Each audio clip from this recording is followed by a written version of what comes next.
I actually spent the last 10 years, prior to building what I'm building now in neurosurgery healthcare and, saw tons of aneurysms, tons of brain tumors. And to this day, we don't understand why brain tumors exist, right? They can just happen out of nowhere. And I think what you've built here today is allowing a, pre-diagnostic disease of assuring that potentially does not happen and giving markers there for humans all across America, potentially all over the globe now as well, as you guys continue to go scale. When you guys opened your first clinic, walk us through that journey of how you guys opened that first brick and mortar clinic that you guys had. How did that come about? Well, I mean, I would say overwhelmingly, we really struggled to raise money in the early days. And it reminded me of those early days of mobile where all these smart investors were still focused on Nokia. They weren't thinking about Apple. And we have so many, smart investors in the healthcare space that are really focused on insurance reimbursability and, all of this sort of this sort of evidence gathering that would take 30 or 40 years. And they're ignoring that consumers are really fed up and they want to take control themselves. So, we ended up bootstrapping in the early days. We had to raise some money from a bank, put in our own money. We managed to we were operating in Canada. So we opened our first clinic in Silicon Valley. We committed all of this capital of our own, pretty much my life savings. And then COVID happened. So we're in the middle of construction when COVID kicked off. I'm like, oh, this is going to be a problem. But we sort of saw it through to the end. We opened in October of 2020 there. And the business grew ever since. So it was getting a location in Silicon Valley and then exposing a lot of investors, as patients to what we're doing that finally enabled us to raise money. But still, I mean, 90+% of investors, turn us down, even though they may be using us for their own health. It's just really hard to, it's very hard for investors. Let me say this another way.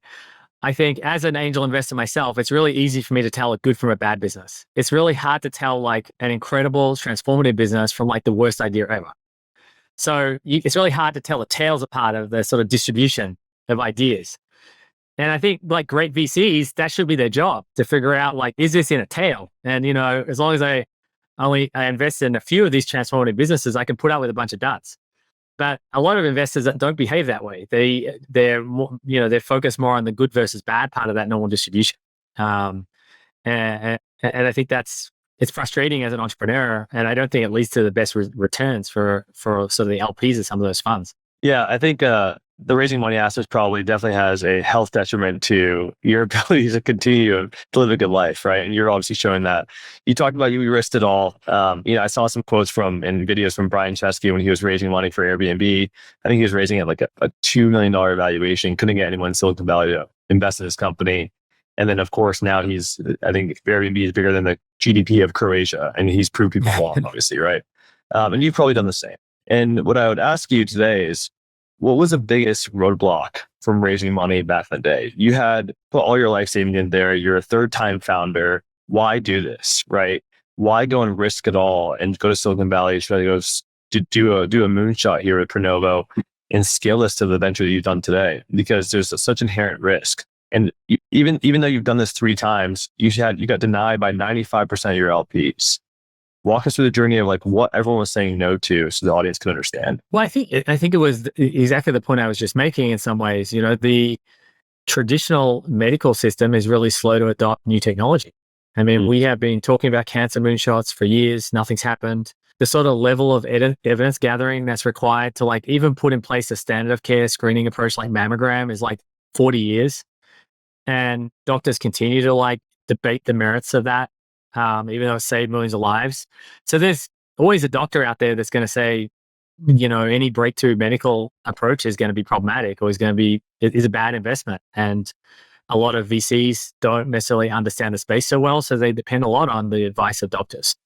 So they're sort of importing this very conservative sort of mindset into a function, which is venture capital investing, which should in fact be the opposite. It should be sort of loving risk and looking again for those real breakthrough ideas.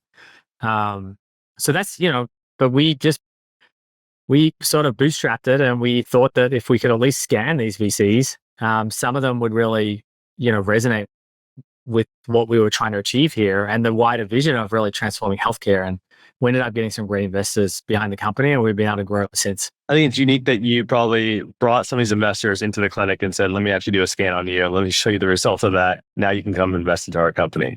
Smart way of using an MVP and a product use case to that to go raise money. Well, it works both ways, and then when a VC turns you down, they're like, I'm not going to invest in you, but I'm going to use you every year for the rest of my life. I'm like, you swear I would bang your head against the wall, because that doesn't really make much sense. But yeah, it's always been it reflects the philosophy of the company in general. We have never been quote unquote like marketing forward. We've always been a medical service. We've always wanted to provide a really great experience and clinically accurate exam for our customers. And if we do that, good things will happen. And, in investment, that means we've brought in great investors. We've had a lot of celebrities and high impact voices talk about us publicly, which has raised a lot of awareness. And, it just comes down to we want to be good people, a mission driven company that's, helping save lives.